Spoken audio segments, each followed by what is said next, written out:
Dobrý deň, srdečne vás všetkých pozdravujem. V dnešnom videu sa budeme venovať téme dodatočného dedického konania. Možno ste už počuli o prípadoch, keď sa po právoplatnom skončení dedického konania objavil ďalší majetok poručiteľa, o ktorom sa v čase pôvodného konania nevedelo.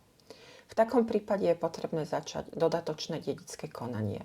Povieme si, čo tento postup znamená, kto ho môže iniciovať a aké náležitosti musí mať návrh, aby ho súd prijal.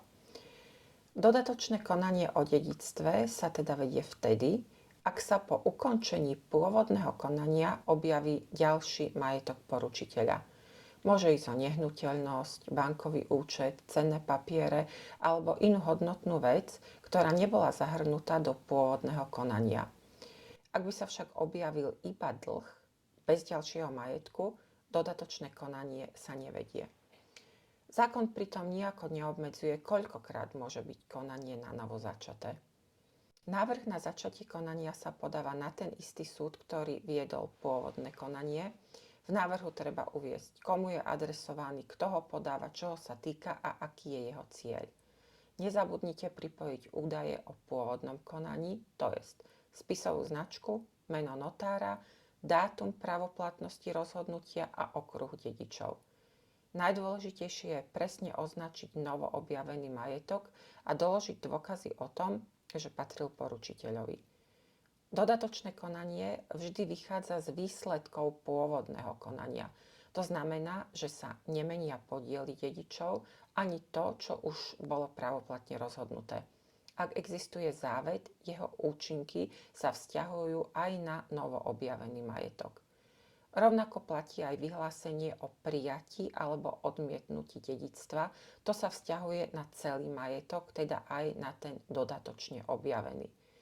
Dodatočné konanie je možné viesť iba po právoplatnom skončení pôvodného konania.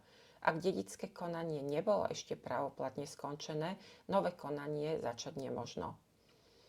Ak sa však preukáže, že označený majetok poručiteľovi v skutočnosti nepatril, súd konanie zastaví.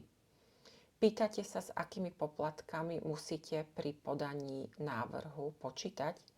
Za návrh na dodatočné konanie sa platí súdny poplatok vo výške 1% z čistej hodnoty novoobjaveného majetku, najmenej 10 eur, najviac 250 eur. Teda napríklad pri nehnuteľnosti v hodnote 20 000 eur zaplatíte súdny poplatok 200 eur. Verím, že teraz máte jasnejšiu predstavu o tom, ako postupovať, ak sa po skončení dedického konania objaví nový majetok. Ak sa nachádzate práve v takej situácii teraz a potrebujete poradiť, neváhajte sa na nás obrátiť. Sme tu pre vás. A ja sa už na vás teším v ďalších videách.